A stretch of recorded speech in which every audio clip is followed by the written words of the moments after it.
Jamshedpur corona काल से railway में भाड़े में छूट को बंद होने से वरिष्ठ नागरिकों में आक्रोश है। इसे फिर से चालू कराने पूर्वी सिंहभूम के सभी वरिष्ठ नागरिक समितियों और वरिष्ठ नागरिकों द्वारा टाटानगर रेलवे स्टेशन के प्लेटफॉर्म नंबर पर शांतिपूर्ण ढंग से सत्याग्रह धरना दिया गया, जिसमें सभी जनप्रतिनिधियों को आमंत्रित किया गया है। इसके बाद भी अगर चालू नहीं किया गया तो भारत के 10 करोड़ 70 लाख वरिष्ठ नागरिक उग्र प्रदर्शन के लिए मजबूर हो जाएंगे, क्योंकि ये वरिष्ठ नागरिकों के साथ सौतेला व्यवहार है। से चलाया जाए, ऐसा प्रशासन का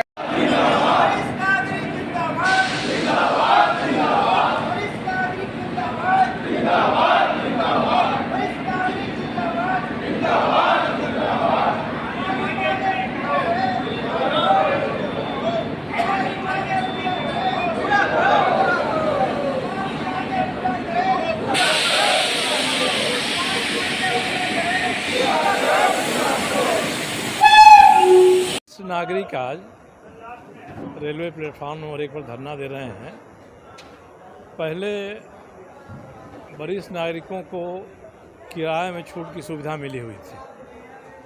जो पुरुष हैं उनको 40% और महिला है, अगर बुजुर्ग है, वरिष्ठ नागरिक है तो उसको 50% की सुविधा मिली थी। कोरोना में सरकार ने बहुत सारी सुविधाओं को हटा लिया, उसी में इस सुविधा को भी समाप्त कर दिया।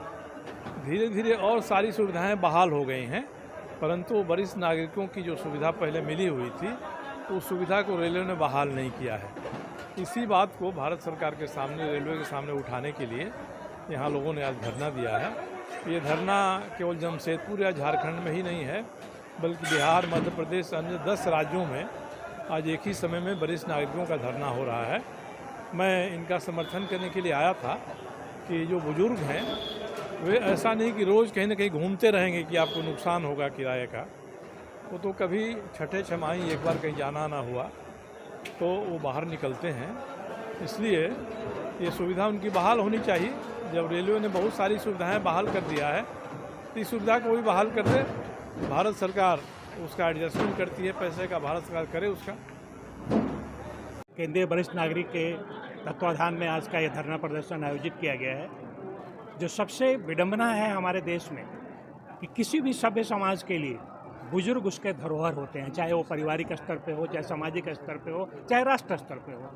बुजुर्ग समाज के धरोहर हैं, राष्ट्र के धरोहर हैं। और यह बात समझना पड़ेगा लोगों को कि अगर बुजुर्ग सुरक्षित है, संरक्षित है तो राष्ट्र उन्नति के पथ पर जाएगा। हम सभी की संकल्पना है, हम सभी का संकल्प है कि हमारा देश विश्वगुरु बने। लेकिन हमारी सरकार हमारे साथ क्या कर रही है? हम बुजुर्गों को अपना बोझ समझ रही है। क्या हम बुजुर्ग सच में समाज के लिए बोझ हैं, राष्ट्र के लिए बोझ हैं? आज हम हैं तो हमारा राष्ट्र सुरक्षित है, हमारी युवा पीढ़ी सुरक्षित है। इसलिए मैं सरकार से इस आपके माध्यम से आग्रह कर रहा हूं कि आप बुजुर्गों को बोझ नहीं समझिए, उनकी छोटी सी जो आकांक्षाएं हैं उसकी आप पूर्ति कीजिए, ताकि हमारा देश सच में विश्वगुरु बने और हमारा भी उसमें अपना कृत्य, अपना सहयोग राष्ट्र के भविष्य निर्माण में कार्य करें। मिथिलेश प्रसाद श्रीवास्तव, वरिष्ठ नागरिक। सैनिक सेवा परिषद पूर्वी सिंहभूम का समर्थन देने आए हैं और इनकी जो मांग है कि जैसे रेलवे में पहले वरिष्ठ नागरिकों को छूट मिलती थी भाड़े में, वो छूट पहले की तरह फिर से कर देना चाहिए। सही मांग है और इस मांग का हम लोग पूर्व सैनिकों का समर्थन देने यहाँ पर आए हैं। राजीव रंजन सिंह, पूर्व सैनिक सेवा परिषद, जिला संयोजक। देश की जब से आज़ादी मिली, वरिष्ठ नागरिकों को रेलवे में 40% पुरुष को और 50% महिलाओं को छूट मिलता था। लेकिन कोरोना काल में सरकार देश के परिस्थिति को देखते हुए बहुत सा जन सुविधाओं को बंद कर दिया था। इसमें वरिष्ठ नागरिकों को मिलने वाली सुविधा भी बंद कर दिया था। हम लोग उससे सहज स्वीकार किया कि देश की परिस्थिति अच्छी नहीं है, लेकिन देश में जब कोरोना ख़त्म हो गया तो सरकार सारी सुविधाओं को बंद कर दी, चालू कर दिया। लेकिन वरिष्ठ नागरिक को रेलवे में मिलने वाली सुविधा चालू नहीं किया। तो हम लोग कुछ दिन इंतज़ार किए। इंतज़ार करने के बाद हम लोग रेलवे को चिट्ठी दिया, रेल मंत्रालय को। एक बार दिया, 2 बार दिया, लेकिन कोई जवाब नहीं आया।